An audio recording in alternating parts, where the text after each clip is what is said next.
Nevenka, Ray, and Patrick host the competition. Um, just like Kalesh, or just like all of our winners, in fact, when Nevenka, Ray, and Patrick ended up in my inbox, my first response was, huh? And to run. And I'm so glad the people on Yeah. this call haven't run, because it's been an incredible learning journey for myself and for the participants of this challenge. So I'd just like to let you guys introduce yourselves before we get started. Okay, so I can go first. I'm Nevenka Dimitrova. I think of myself first as a computer scientist and then as a data scientist, but nowadays those have become interchangeable. And I was just giving a presentation a couple of days ago, and I remember that I wrote a paper on probabilistic neural networks for face detection and recognition in 2005. So it's been a few decades. But I think what is really exciting now is that we have a lot of data, not just in other domains like biometrics, face recognition, and self-driving cars, but really a lot of data for healthcare, health and well-being. And that's how we conceptualized this competition. We wanted to see, first of all, how MPEG genomics compression can be used in AI workflows. And because microbiology or microbes don't have privacy, we chose microbiome data. As you know, if this was competition with human data, we would have had to ask participants to jump through many hoops. But the most exciting part is the actual goals of the competition, because it's really even for any part of medicine, any part of healthcare, the role of microbes in our overall immunity, well-being, type 2 diabetes, type 1 diabetes, it's still very, very new. And number one, we wanted to have a topic to popularize this point. There are even papers or even books on the absence of microbes in some parts of our life when too much disinfectants are being used and things like that. So we braved into this topic and we chose the data both from Stanford as well as from Viome. I think these are some of the most advanced teams where microbiome data is being applied to human health, especially for longitudinal data. And this is why we wanted to use this data for the competition. And we are just thrilled. When I was looking at the results, I have true admiration for some of the approaches that you guys have taken. And I'm really excited now to hear about what the winners have to share with us. And I'm just very, very glad to meet you all. Thank you. Yeah. Thanks, Nevenka. Ray. Maybe I'll go next. I'm Ray Krasinski. I work for Philips. I work I'm based in the New York area in the U.S., the slightly dysfunctional U.S. right now. But government. Yeah. But my history is actually working on technical standards. So working on creating standards to enable people to use data in a collaborative way to solve problems. That's really the focus of my job for the last 25 years. We usually do this in a lot of different ways. Sponsoring a hackathon was a kind of new thing for Philips. We don't normally do this. And this was, as Nevika hinted at, right? This was a really great experience. It was really eye-opening to see the really excellent work done by the participants in this hackathon. And I was very impressed with the dedication that people put into the work they did here and the outcomes that they come out with. And I'll stop there and let Patrick talk a little bit. Hi, yeah, thank you. Hi, I'm Patrick Chong. I'm a senior scientist at Philips based in Cambridge, Massachusetts. So in the past decade, my research focus has always been genomic data analysis. And also I've been actively involved in the technical development of the MPEG genomic standard in the last couple of years. So when it comes to AI and in healthcare, we are very well experienced with using AI on imaging data, but not so much experience in applying AI on genomic data, which is a totally different problem to solve because of the high dimensionality, the complexity, and the sheer size of the genomic data, making it much harder to apply AI than on imaging data. So we want to explore how far AI can go with the analysis of genomic data.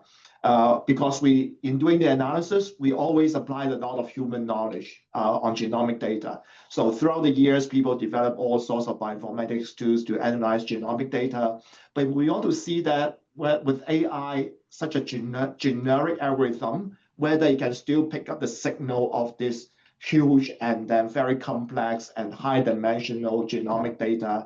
And we are very pleasantly surprised by the good performance shown in all the submissions. And now we are very interested, and I in particular want to really learn from you guys how you actually can reach such a high accuracy without using any prior knowledge from bioinformatics and genomics. So yeah, thank you so much for your interest and your participation in this hackathon. Thank you. Great, thanks so much. We're going to do a quick fire round with the winners.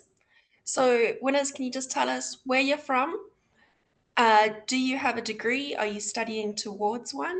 And what is your occupation? Just 3 short sentences. I'm going to pick on Duke first. All right. I mean, yes. Yeah, so I am Duke Kojokongo. I'm from Ghana. I just completed school recently, I think some few months ago, like an undergraduate degree.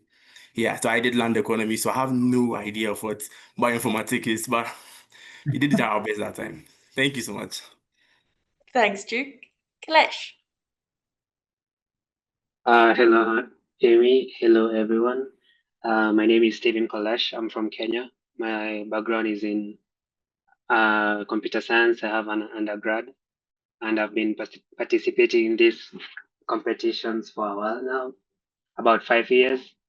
And same, I also never had any bioinformatics background, but that never stopped us from competing. Thank you. Nyasha. Hi everyone, my name is Nyasha Masongo. I'll be completing artificial intelligence, an undergraduate degree in artificial intelligence at the University of Zimbabwe next year. I don't have any background in biology. Maybe the only background I have is I did biology in A-level, in my A-level studies.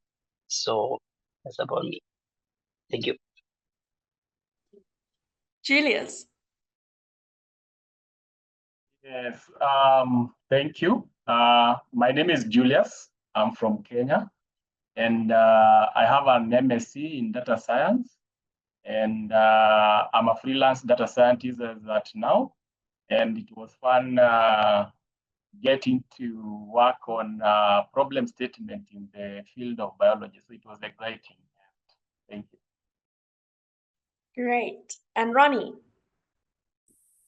Hello, everyone. My name is Ronnie Pole, and I'm from Ghana, and I currently work as a medical doctor. So my background kind of, has some biology aspect in it. And so although I have no technical bioinformatics background, previously, should I say, like prior to this, to working on this challenge, I did some work on CRISPR. So I kind of learned a bit the basics of bioinformatics in the process. So thank you so much, and I'm glad to be here. Great. Thanks so much, Ronnie. So just what was the competition? So you needed to build a ML model to predict body site origin of microbiome samples. So that was from the gut, oral, skin, or nasal, using 16S rRNA data that I had absolutely no idea what that was. And it was encoded in the MPEG-G format, which is what Phillips and Ray spends a lot of his time working on. And we'll go into a bit about the power of MPEG-G later, and how building models like this can really advance the health-based insights and bioinformatics compression standards. Kalesh, you, as a Zindian, I think we all know who the great Kalesh is, #1 on Zindi at the moment. You took a while to appear onto the leaderboard. Why was that? Yeah, so when I saw this competition at first, I was scared because after reading the competition info page, I saw it was in a field that I don't work in. Plus, I never liked biology in school. But after a while, I just said, man, I cannot like get defeated with this problem statement. I've done a lot of competition so far, even others in fields I don't know, but I ended up learning while doing. So the curiosity of me learning about the biological concepts in that in the objective was encouraging enough to like push me forward. So it took me a while though. It took me a while. I would like even more than 3 weeks, but I just found the motivation because of the curiosity. Yeah. And where did you start upskilling? Did you hit the library? Do we even still go to the library? No. So currently we are in the AI world. So I just went to ChatGPT and I started learning from there. So I was asking it concepts I don't understand, and then it gives me like good lessons. So like I learned from there. Amazing. Julius, you mentioned that the resources that were provided on Zindi, the competition page, those extra documentations, that's what gave you your step up. What do you remember from those documentations? Very well. So I remember the PDF that was shared because before I had not heard of MPEG before, and I did not even know how to handle it. And that is one of the reasons why I delayed a lot in also joining the competition, as Kolesha said, because I didn't know where to start. MPEG data, I've never heard about it. I've never looked at it. But later on, I decided to download in the data section to download the PDF. And then it talked of there is a very nice software. I had also not heard about it before. The Genie Docker image that could now convert the MPEG files to FASTQ files. At least I had heard of a FASTQ file, but not also a lot of experience with it. But at least that was a bit more familiar. So I think the data section of the competition was so informative, and that is how I got to start. And then I remember installing. I remember my desktop at home. I decided to just reinstall Linux operating system because it was all the way using Windows. Yeah, so it was quite a learning experience, a journey, and we are so thankful. We learned a lot of things. Thank you. Thanks, Julius. Do any of the other winners want to let us know, how did you start? Was it scary? Ronnie, maybe you had a bit more confidence coming into this. Okay, so thanks once again.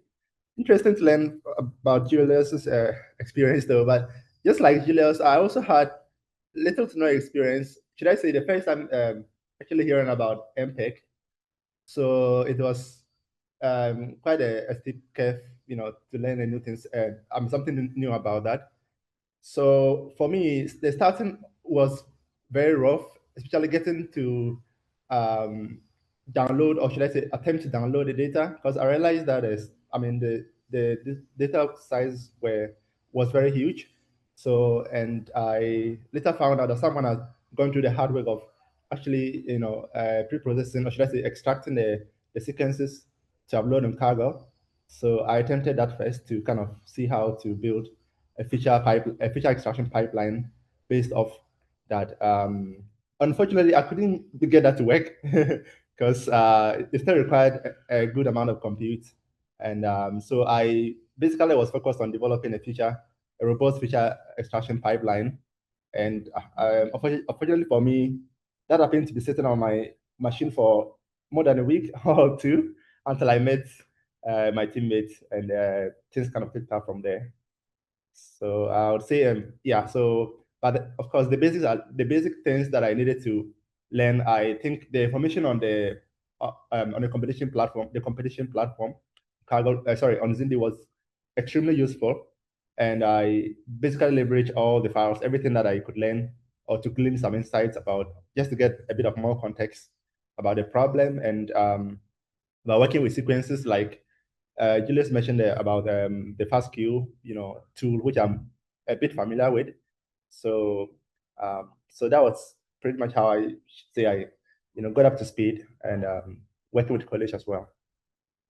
Yeah, thank you. Great. To build, when we talk about building machine learning models, we don't just start throwing the AI at it straight away. The first step we do is we need to create features, or we need to create more columns in the data set. So a FastQ file is, you can open it up in Word or a notepad. It takes a bit of time to open, but it's just a lot of letters, A-T-G-C. I hope I got that right. 4 letters, capital letters, and they're mixed up in different orders. And Julius, do you want to tell us, how did you figure out those letters and what did you turn them into? Thank you, Ami.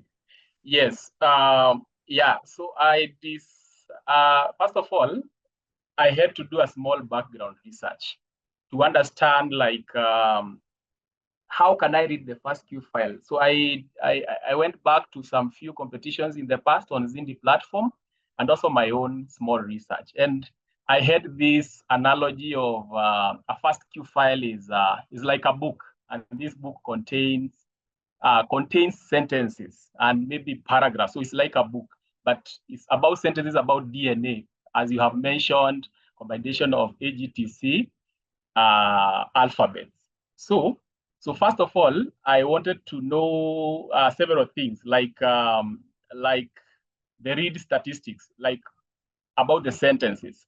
On average, how long is a FastQ file? How long, like, the sentences are, or the bunch of AGTC letters are?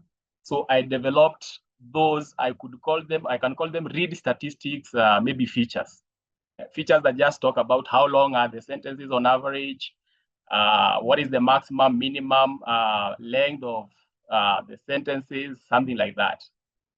Then from there, try to come up with a combination, like a combination of this G and C.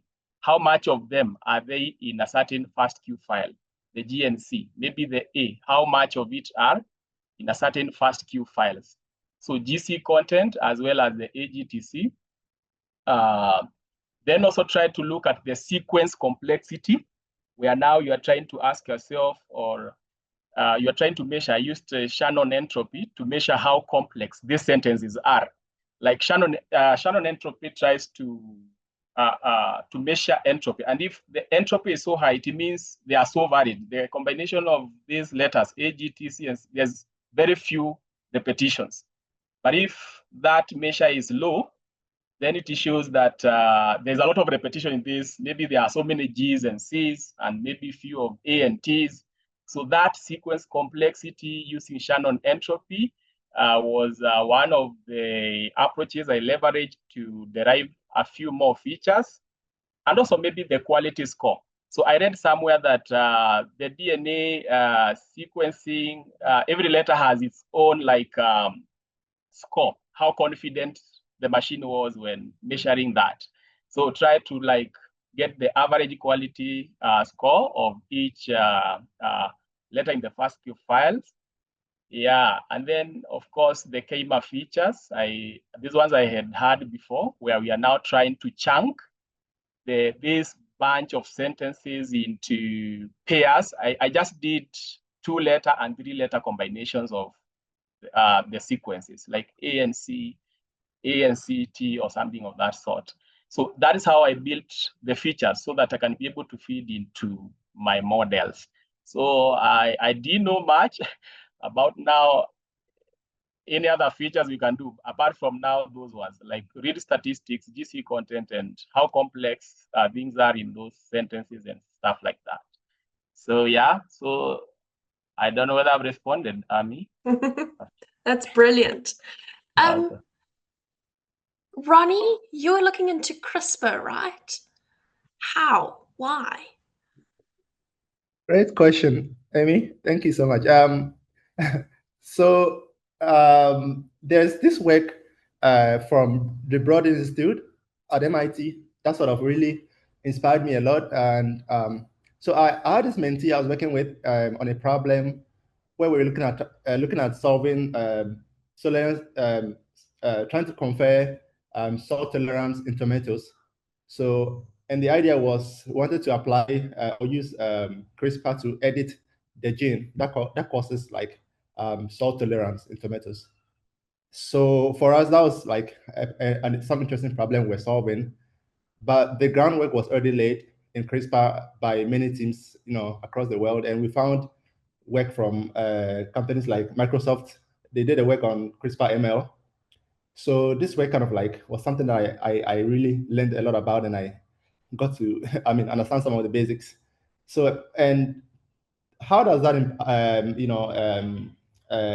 factor into my work on this challenge? So when I looked at the featurization or the feature extraction pipeline that they used in that work, I basically tried to understand like why certain features were used or actually engineered for developing ML models to predict a score, which they term as the what's the name, an on-target score. So that's like just trying to to detect or to should I say quantify whether a certain like a certain genetic edit you make in a gene will cause the desirable effect which you want to see. So that was some insight that I took from there. And I first of all tried to understand how I can adapt that code to work within the context of this problem. So I went to my favorite AI buddy to help me out with that. So, and that was how I was able to kind of like pull up some of the features, like my colleague Julius mentioned, starting with some of the basic features. So I understood that also different sequencing machines, are used to kind of sequence the sequence of characters that we see, the genome. And that was something I happened to come across how to call it, a feature called the a quality score, which sort of like tries to basically quantify whether a particular read is of high quality or not. So that sort of was something that I attempt to use to generate some CRISPR features that I learned from the Microsoft work. So to add to our feature sets. So I think I might have to summarize that. So maybe I'll say that the CRISPR work really helped me to generate some high quality features, like trying to see if some of the sequence of characters or characters that are in the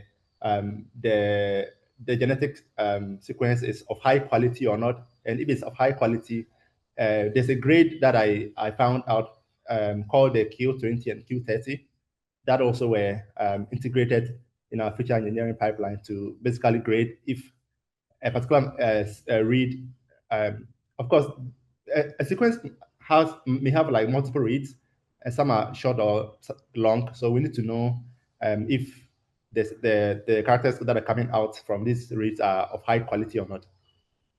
Yeah, thank you. I guess I understood a bit of the question though. I have to Ronnie, say you did this so is well. so Nevenka. well, and I was really surprised by this. And I am really glad that you looked into it in such detail and that you use the quality metrics, because I've been working with this kind of data more than 15 years, but I've never thought of using the quality metrics. And just the fact you looked very deeply into this and you use the work of Microsoft, I think it's fantastic. Brilliant, as Amy says. Yeah, so thank you for that. Yeah. Thank you so much. I appreciate that. Yeah. I think this has been one of my favorite parts about working with the competition is I've been feeling really intimidated myself just by these big biological terms. And everyone who participated, everyone who even was brave enough to read the competition page was just amazing. And then Ronnie, you just went running at it. All of you guys went running at it as fast as you could, and you came up with such interesting stuff. And I'm saying the word stuff because some of the stuff is still going over my head. And you've managed to really understand it, get confident enough to put it into a model. I think it's very important that you understand what goes into a model. And so I'm really impressed that you guys can just talk and say, I know what a Kmer is. I know what a Q20, Q30 entropy complexity thingy is. So well done. Duke, anything, and Yasha, anything you'd like to add? What made the difference in your features? So basically, Okay. we were focused on speed. So we wanted to get the pipeline to run shorter. We didn't want to waste time in just extracting the features. So we decided to take the top 100 ranks, then we only extract from there. So we first take the MGB file, then we quickly convert it to FASTQ. Then after converting to FASTQ, we extract the best 100, then we dump the FASTQ file to save storage at the same time to gives better speed so that the thing can be fast enough. So ours was quite short when it comes to the extraction. So that was basically ours. Yeah. Great, thank you, Joe. Yasha, anything you'd like to add there? Oh yeah, so I wanted to add on the ranking part. So basically what I discovered was it took a long time to try to extract like Kmers, right? So when I started, I tried to extract was it five Kmers? Yeah. So basically it took a very long time. So I was like, maybe this thing is not going to end. So I stopped the runtime and I was like, let me start by reading what's exactly in the FASTQ files. So when I read it, I did some statistics and I found out like lots of reads are repeated, right? So that's when I got the idea of ranking the sequences. So basically what ranking is like is the first rank is the most common sequence, right? So basically I noticed like the most signal was coming from the um most ranked reads, like the reads which were on the top reads. So me and my colleague chose the first 100 strings to extract the Kmers from. That's how our pipeline was able to get fast, and that's how we were able to extract 5 mass, 6 mass, 7 mass, and 8 mass sequences. Okay, thank you. Nevenka, a question for you. Is that, and maybe Patrick as well, is that typical that they're ranked in that order? Actually, I want to praise this idea of clustering and ranking and reduce the dimensionality by 55%. I think it is a very good idea. It's very innovative.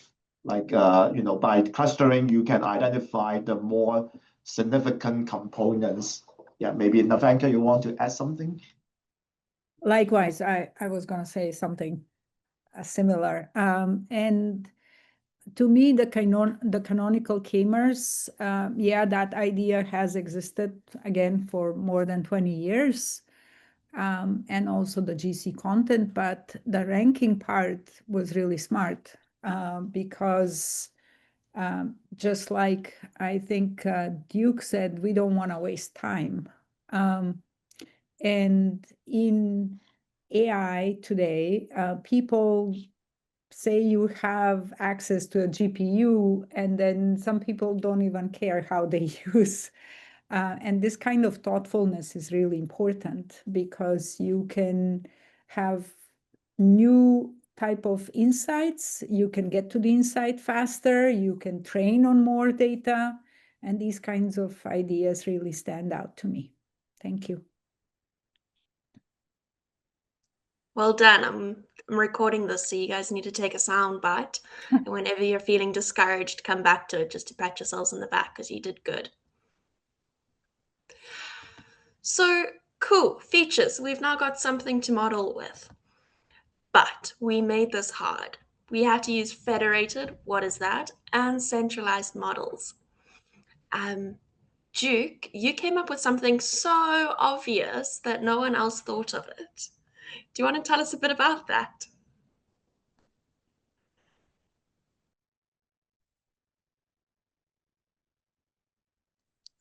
Duke, you're on mute, so maybe Nyasha can step in for you.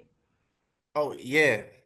So when it came to the federated and centralized models, what we did, we actually, so we were actually moved by the fact that they said we should submit a PyTorch model, which was very difficult at the time because the public board was actually deceiving us big time. So maybe if you post, maybe you get like 0.01 and you're like, I'm far away. So nah, let's do something else. Then I was like, I just told my team, like, Nasha, what do you think? I think we should first train an XGBoost model, take the probabilities like a feature extraction, then give it to the PyTorch model to also train on it. And you basically have a PyTorch model. And funny enough, it actually did very well. That's what was quite surprising for me. So it works with the federated learning with flowers and at the same time too for a centralized pipeline. And that was actually cool. Well done. Nyasha, I know you are studying towards your first degree, and Duke, you've just completed your first degree, first of many, I assume. And I want to encourage everyone else out there that one of the first models you learn in machine learning is a random forest, and the second one you learn is XGBoost. And using XGBoost, these winners managed to win $5,000. So if you're breaking into the data science field, that's a lot of money waiting for you with your XGBoost models.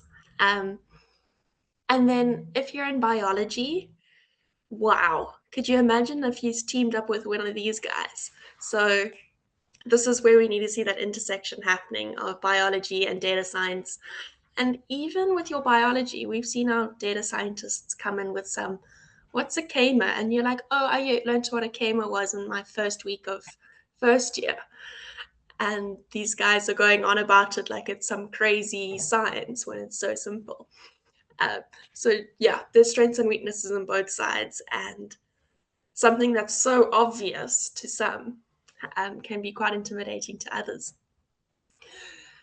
Julius and Kalesh, do you want to just tell me a bit about the models you chose and why you chose them?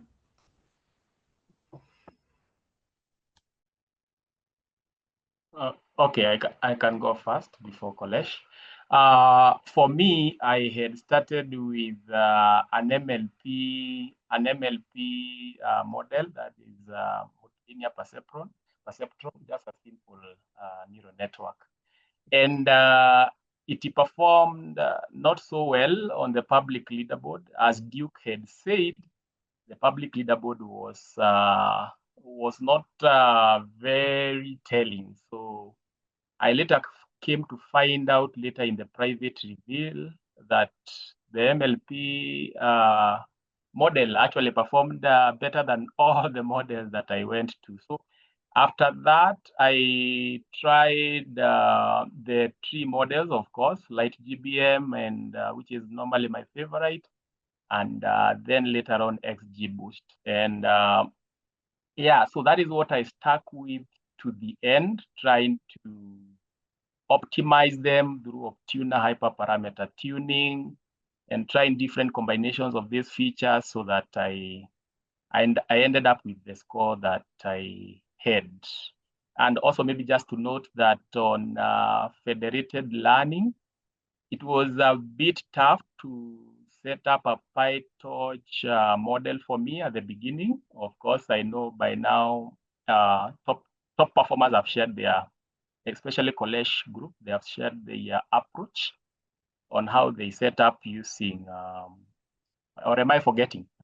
Yeah, so, but it was tough for me doing the PyTorch model. So I went a little bit, I did a small research, and I later found that you can set up a federated cyclic training where you probably remove the central server so that model do not have to aggregate the weights on a central server. So what happens is you train one model from the first site, and then the new model is passed to the next site, it's trained on the data there.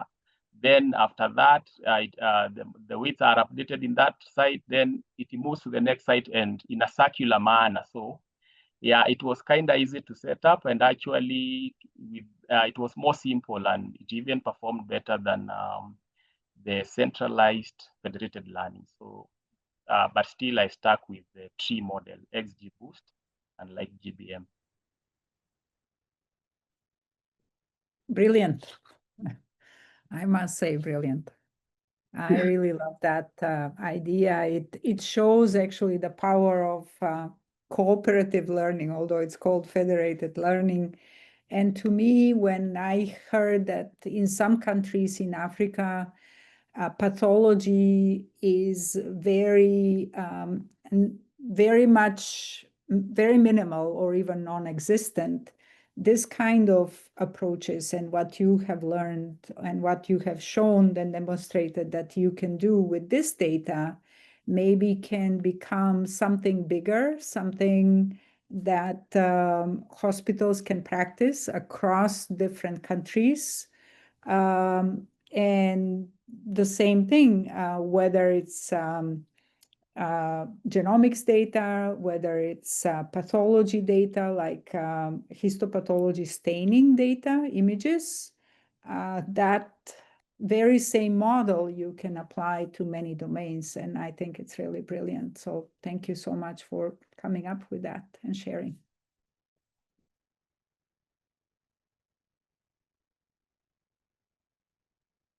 Lesh, you're going to add something.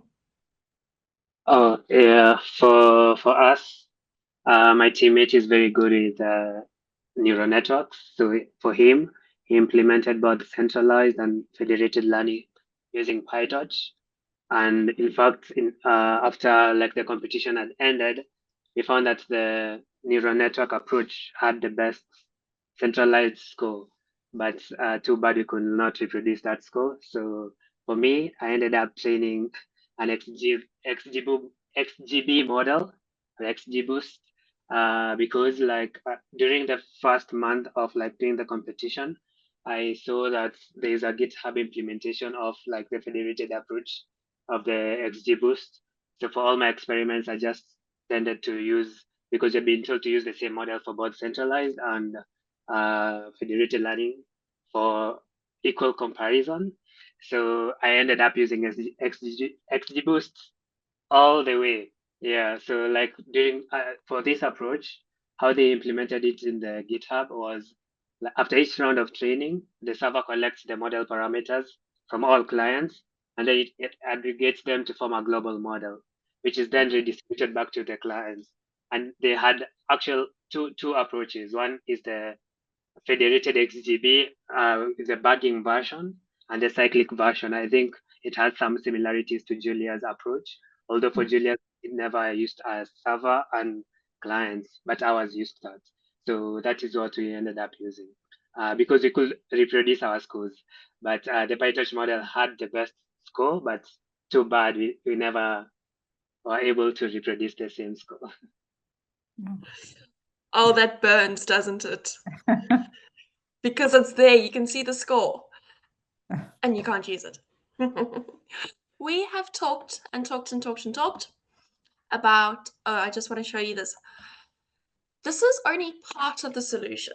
So we've talked a lot about the solutions, what are the features, where do they go?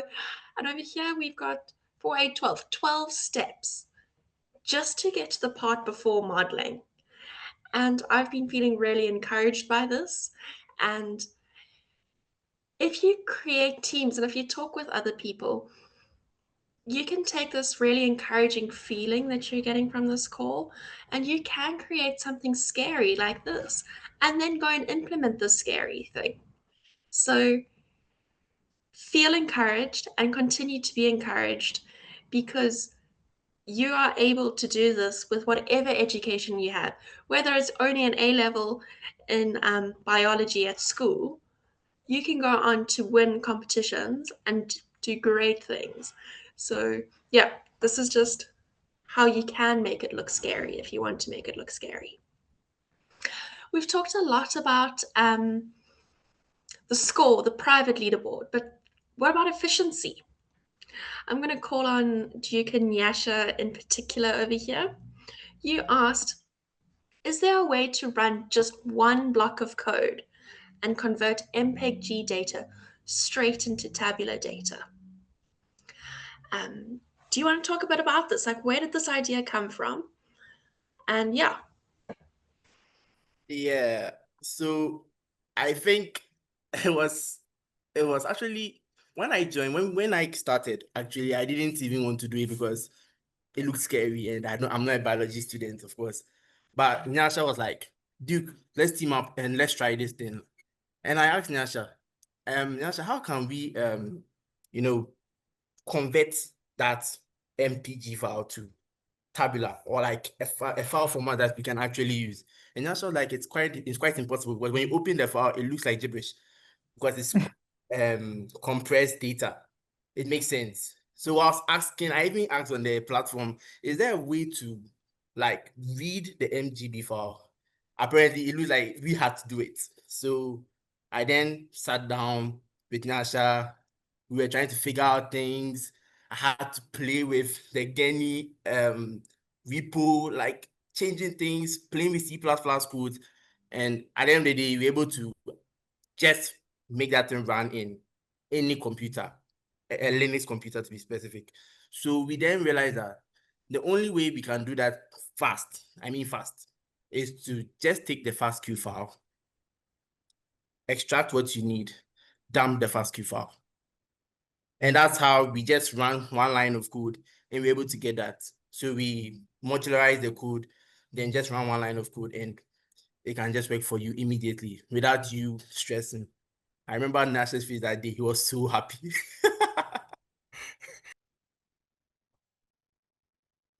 What a brilliant idea. And that really did help optimize for efficiency, which adding on to Nevenka, working in the African context, we unfortunately don't have as many resources as other countries. So Duke, this type of thinking, Yasha, this type of thinking, going, let's just push that envelope. How far can we push it? Is amazing. Ronnie and your team, you also took some efficiency constraints into consideration. Do you want to mention one or two of them? Yes, I mean, good question. So for us, the choice of model was one of the steps, because the understanding is the heavier the model, the heavier the time it takes to execute, and also we were looking at the inference time versus. So that was quite an important metric for us. So for me, I started out with initially experimenting with simple PyTorch-based neural networks. So and later on progress to even additional, like I'm trying to make it a multimodal approach where the model takes in multiple, inputs and process that.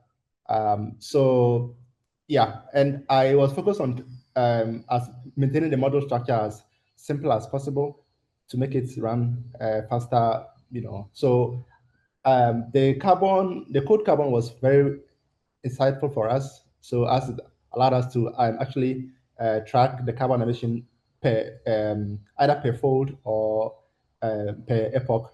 So we see how much emission goes out in the execution, and as well as in the inference as well. Yeah, inference code. Yeah, thank you. Awesome. We've got a couple of minutes left, and I want to open the floor to questions. But before we do this, I am 100% sure my last slide is Duke's. So I'm going to get Duke to unmute himself and get ready to read in his best Duke voice. Okay. So let me start reading. Data science, the superpower of the 21st century. Data scientists are the detectives of the digital world. We turn noise into knowledge. Keep learning, keep coding, and keep uncovering insights that change the world. Dive in. Data science needs you. Yeah, I'm done. Brilliant, Duke. Thank you. Does anyone have any questions? Questions for the winners, questions for the hosts, questions for me? I know there's someone that wants to talk about Barbados. We can talk about that at the end. But yes, raise your hand or unmute yourself. Maybe I can ask a scientific questions to the winners. So in your solutions, can you share a bit more on the top features that you identify is contributing most to the accuracy of the prediction? Like I just want to know from each winner what you identify as the top features.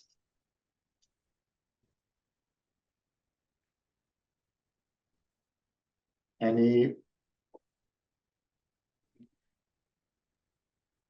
Yeah. So our team can go first. So Yeah. for us, after training and analyzing our models, we used the inbuilt feature importance of XGBoost to look at the top performing features. And for us, it was the Kmer based features, specifically 5 Kmer. So the 5 Mers turned out to be the most informative because they balance local biological structure and statistical richness, I guess, more than the 2 Mers and the 3 Mers. So for us, the 5 Mers are the most influential features. Yeah. But the other features are not contributing much. It's only 5 Kmers, or there are other features that are. Yeah. They contribute, yes, but within the top 10 or top 20 were the 5 ones.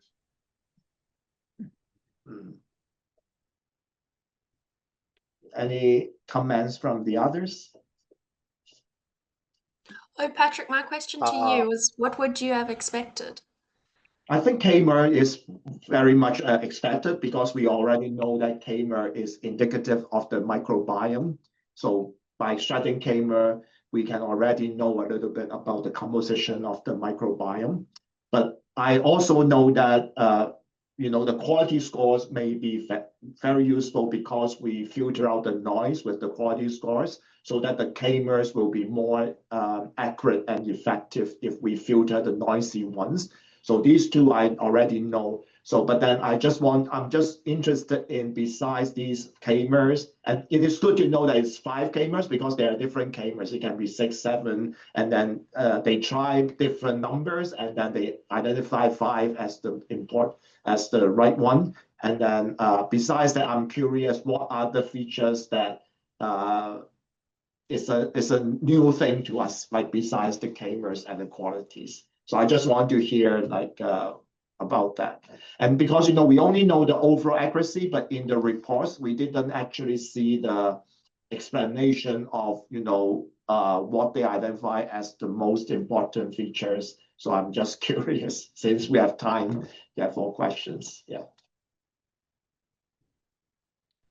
I would have expected K to be 3 because that's the length of a codon. You know, 3 bases make up a codon. And that's the basic of creating amino acids and proteins. So this is actually a surprising result, and I wonder why. And probably I'll wonder for a long time until somebody deeply looks into this. This is really surprising to me. And the other thing I wanted to point out is that these reads are not aligned at all. So these reads are extracted from different regions, and then it will be very difficult to actually cluster them because they are not from the same code. They are not extracted from the same positions. So there are a lot of these details that we can, look into, like on the algorithm. So I see a hand raised. Yeah. Okay. Thank you. Yeah, thank you for the explanation on that. And so the highlights of the features that kind of give us the maximum performance as already explained by my teammate. I sort of still, okay, so per the models I experimented with, I didn't really get to generate the feature importances because I used the PyTorch-based neural network models. But what I made observations for, I mean, across the training process per fold was, I think when I made use of like features like, how do you call it, the reads. So instead of maybe just getting the statistics of the various reads, maybe I decided to kind of like divide the reads into bins, like different bins, and use that to generate new features. And some are also, some features were kind of like interaction-based features. And I observed that the performance was pretty good, although it didn't reflect in the scores on the leaderboard. Yeah, so, but I am curious to know, like, so the reads are not aligned because they're taken from different parts, but like, just like what we observed in the dialogue challenge, the samples taken from patients who had different like interventions, like as in they received maybe certain medications or they're under treatment for anything that might have impacted there is the sample quality and also the result that we've gotten so far.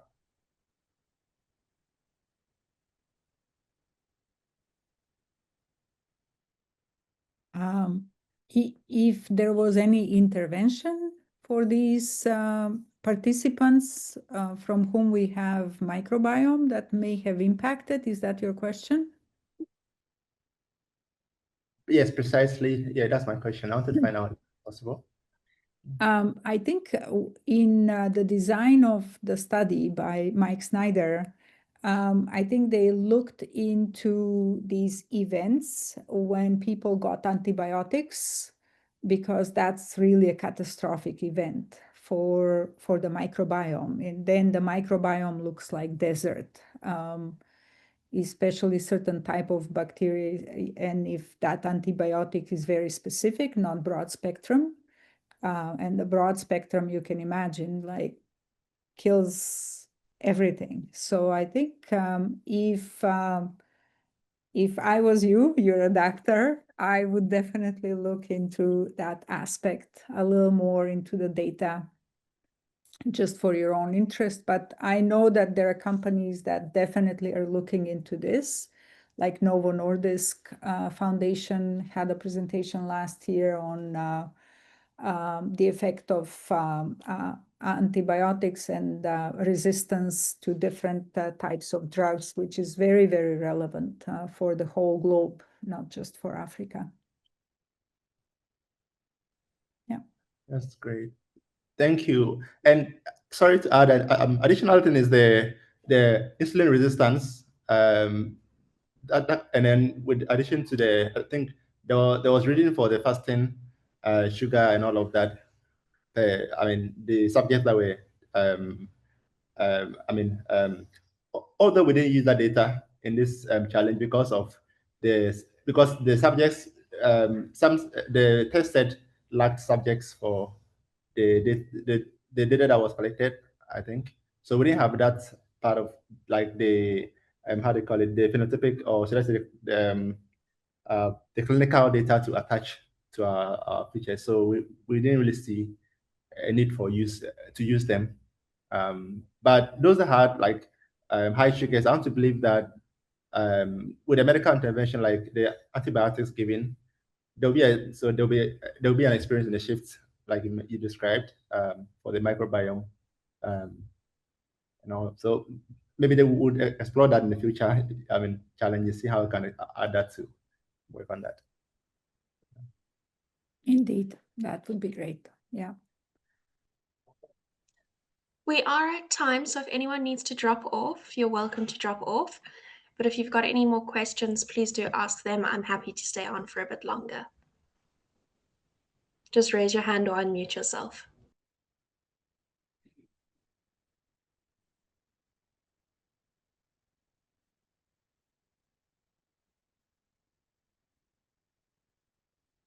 Okay. So I'm going to wrap up by saying that it's really scary starting something new, but it's also so rewarding starting something new. There's sure you get cool stuff at the end of a Zindi competition, but you also get all this knowledge and stuff that you can put on and stuff, because I don't even know all of it, that you can put on your CV and that can help you in future interviews. Thank you so much to our hosts for allowing our users to have this opportunity. I'm really impressed that they got to knock your socks off. So well done to everyone. And then my last quick fire question to the users is, what's one piece of advice you'd have given your past self before starting this challenge? I'm going to let you think for 30 seconds. And then I'm going to start quick firing. Julius, what piece of advice would you give yourself if you could start this over again?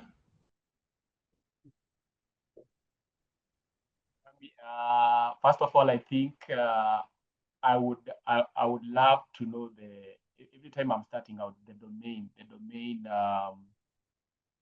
knowledge. Like right now, when I hear of codons, it's a bit scary. But if I had done some few maybe theoretical study here and there, I think it would always be better before I start competing. Like I first know what is it we are trying to predict or optimize. Yeah. So yeah, that's that. Well, good thing you're primed for the next one, huh? Yeah. Ronnie.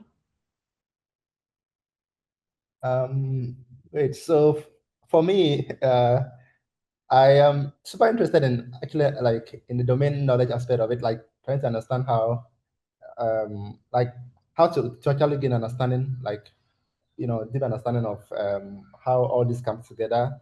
So for me, my next quest will be to kind of like delve more into understanding the links between like working with genomics and also how that translates to actual just say patient scenarios, so just to appreciate the linkages or the linkages. Thank you. Great. Kalesh. For me, I'll tell myself not to be scared of a new field because I was very scared in the beginning. So it felt very intimidating in the beginning. Everything from the MGB files, FASTQ formats to interpreting nucleotides and quality scores, all of those things were unfamiliar. I remember wondering if I was even processing the data the right way. But what I've learned is that it's okay not to know everything at first. What matters is being curious, structured, and persistence. Don't give up and don't shut yourself off. Yeah. That's amazing. Nyasha. Oh, so what I would advise myself is always checking the discussion. Like most people actually discuss the problems they are facing, so you don't have to go over them also. So most of the people actually answer the questions. So I think checking the discussions was very pivotal for me. Okay, thank you. And Duke. I think they've said everything I want to say, honestly. From what Ronnie said, from what College Julia said, I think everything that's what I would have done.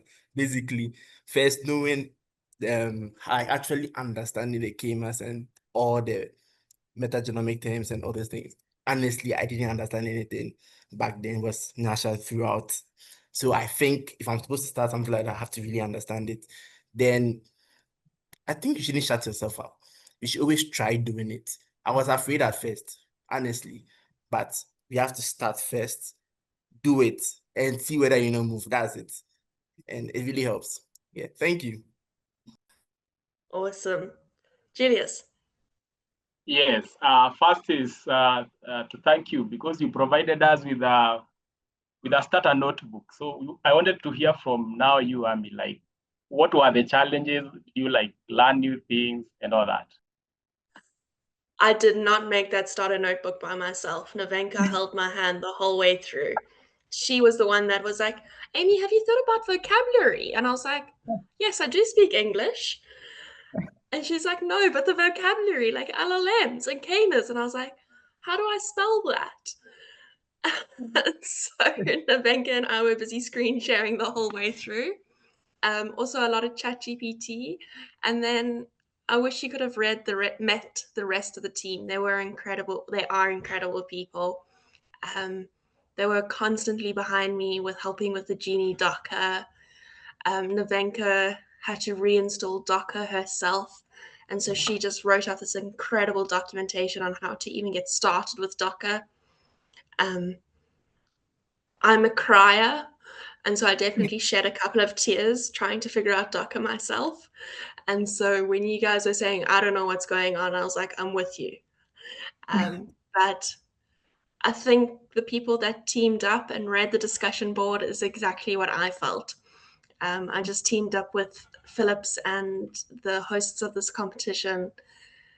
And then my email was my best friend going forward. Nevenka, anything? Because this was also a challenge for you and your team. Definitely. Well, first challenge was to decide on the challenge. And privacy and genetic data was the biggest challenge for us. Then we realized, oh, bacteria doesn't have privacy.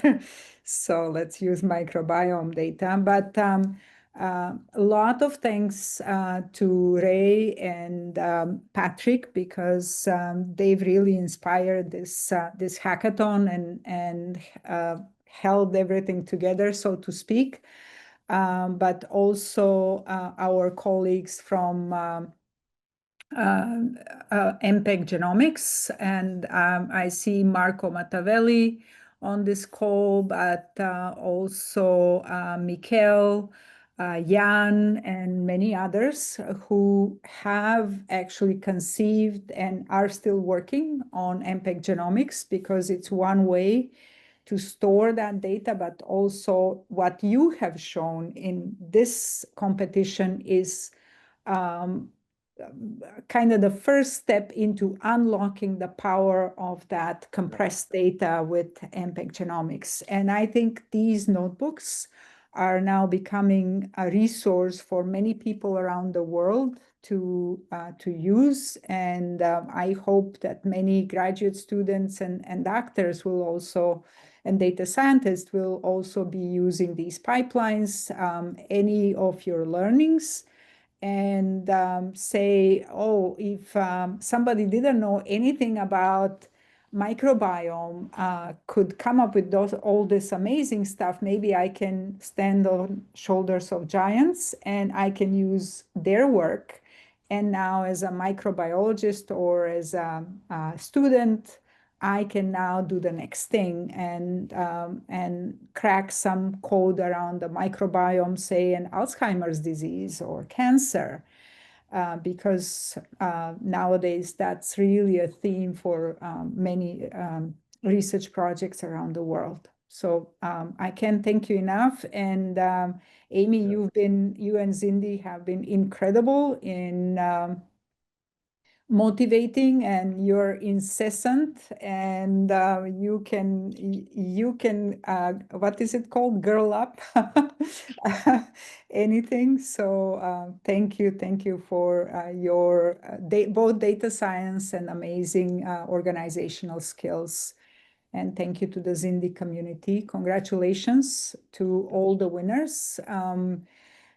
It was also a big honor for us to read all the submissions, and it was hard to make decisions. But I think we all collectively in this hackathon are helping somehow to crack the code of disease and health together. That's an important point. It was challenging for us to pick a winner because the participants did such a great job. All the participants really worked hard on it. That was really great to see. Yeah. And always remember, the first full genome sequence was only created 25 years ago. This whole area is really new. So that means you're not really at much of a disadvantage to the people who have been working in here for a long time, because it hasn't been that long. So it's really, really great to see the results that were formed. And similar to Nevega, I want to thank all the universities and the partners that helped set up this challenge, and also obviously the Zindi for managing this whole thing, managing us, the people who are helping to set it up, which is probably the hardest part. Thank you. Yeah, thank you, Zindi. Thank you, everyone. Amazing. What a wholesome end of day call and a beginning of a day call for you overseas. Thank you everyone so much. Thank you. Thanks, everyone. Bye. Everyone. Bye. Bye.